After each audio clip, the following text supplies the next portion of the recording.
Hi everybody, Dan Illman here with some exciting news. DRF Formulator, the gold standard in past performance information, is now free, exclusively on DRF Bets. Join DRF Bets with the promo code WINNING, get a $250 first deposit match bonus, a $10 free bet, and free Formulator already uploaded to your account. Access Formulator's premium features, including sortable trainer stats, race replays, personalized trip notes, and lots more. Free Formulator, exclusively on DRF Bets.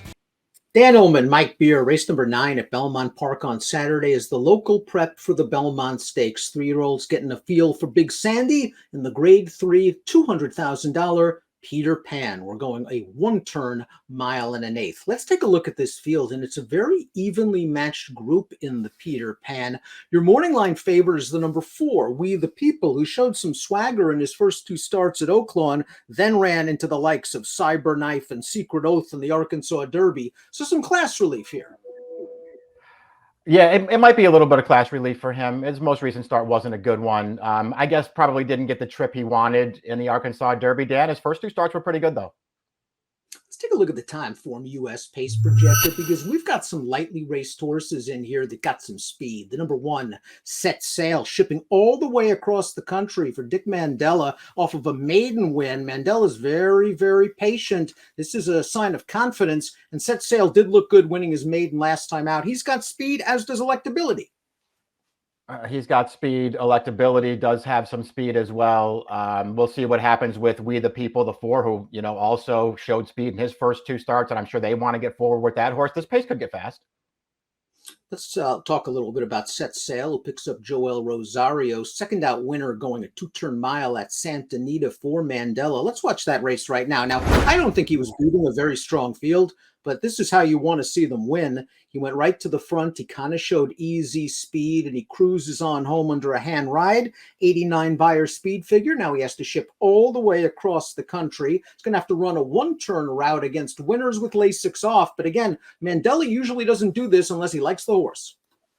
Yeah, he doesn't run very many horses in New York, so it's probably a good sign for Set Sail that he's here for the Peter Pan.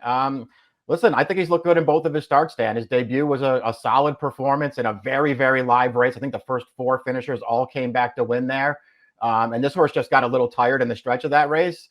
He ran pretty well last time. He did get control of that pace. The horse that was up there with him, who was the favorite, is, one of those, I don't know, $2 million Baffert horses, and he just put that horse away easily before winning off.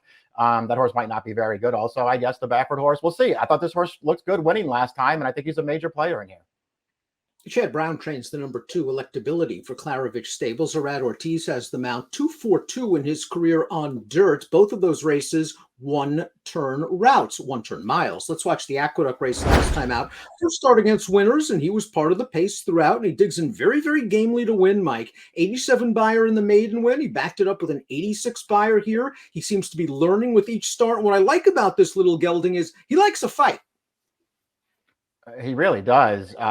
He just turned away basically the whole field in this race, Dan. I don't think this was a very strong race. There's not a ton of talent in here, but there's no denying that Electability did hard work in this race every step of the way. He contested it from the start. He had a horse rush up the inside to challenge him up the backstretch. He put those 2 horses away. The 3rd place finisher, Good Skate, took a run at him off the turn, put that horse away. You saw the runner up there take a run at him late. He turned that horse away. This horse did a lot of hard work last time. He might be even better than he looks on paper.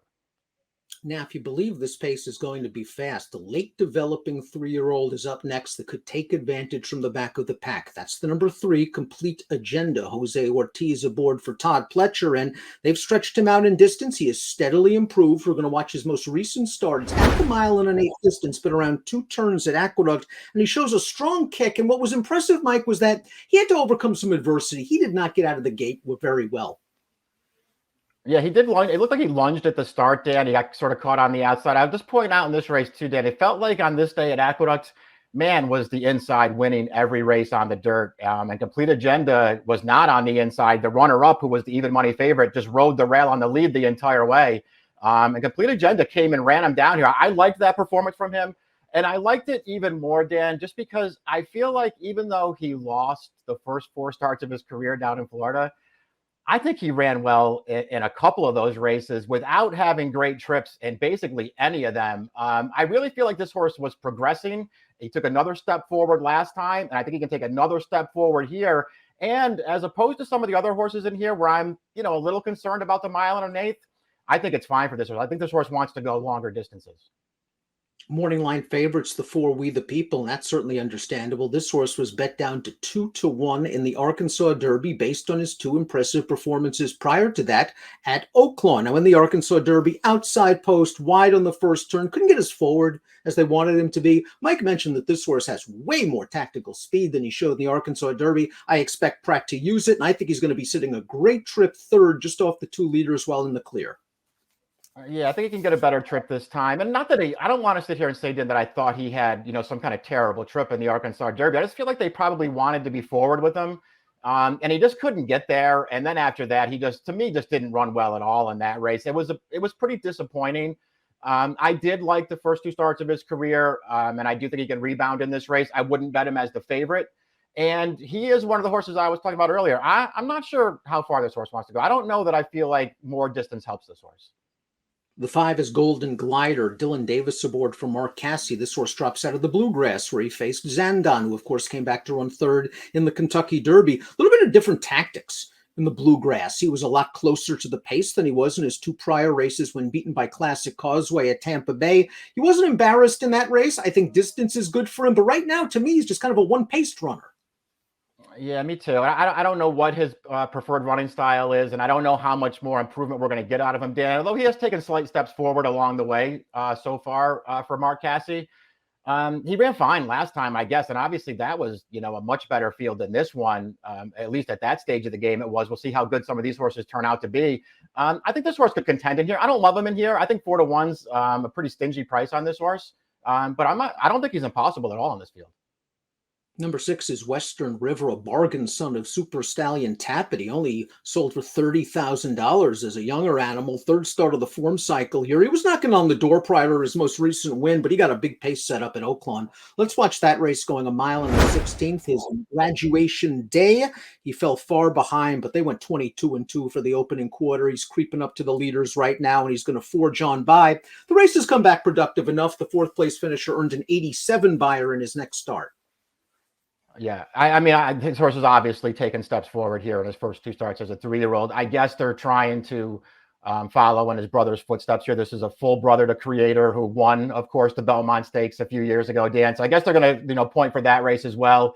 The thing about this horse in his last 2 starts, and maybe this pace will develop in front of him again, but man, has he had big paces in both of his starts so far this year. And he definitely took advantage last time. I mean, he ran well in his own right, but he took advantage. They were flying in front of him last time.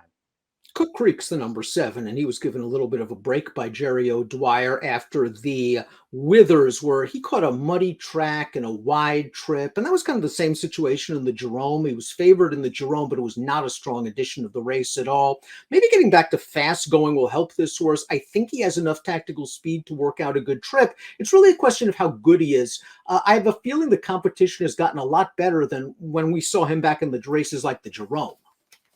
I think that's true. I also feel like a little bit of time off could have done this horse some good. And personally, then I just feel like he was better than he looked on paper after his first 3 starts. I actually like this horse a little bit. I think he does have some talent. And I think there's a chance that a little bit of time off and now coming back off the layoff, that this horse could take a pretty big step forward here. And he's going to be a big price in this race too. So I think those things are all sort of positives for a runner who's going to be a pretty big price in this race. I'm going to use him somewhere. Fast track helps, and again, wide in his last 2 races. State Planning completes the field. He's coming off of a non-winners of one other than New York-bred victory, going a 1-turn mile at Aqueduct. We'll watch that right now. Trevor McCarthy had him off of the pace. It was nice to see State Planning fire home after a dominating maiden performance 2 starts back. He improved his buyer speed figure by 15 points. I think distance will probably be okay for State Planning, but this is a pretty big step up in class. It really is. They're doing it at the right time off of back-to-back wins, and he's run well in each of his last 2 starts. He's another horse who's going to be looking for a little pace to develop in front of him, and then he's going to be looking to improve quite a bit, because I think he has to do that to beat this field. Before we take a look at our top selections for the Peter Pan, please subscribe to the Daily Racing Form YouTube channel. Get all the latest offerings from DRFTV. Time for our top picks. It's the local prep for the Belmont. I'm going with the Southern California Invader, Mike, the number 1 set sail. I like this horse's speed. I love the way he won his maiden in ridden out fashion. It is a big step up in class, but in Mandela, I trust in this one.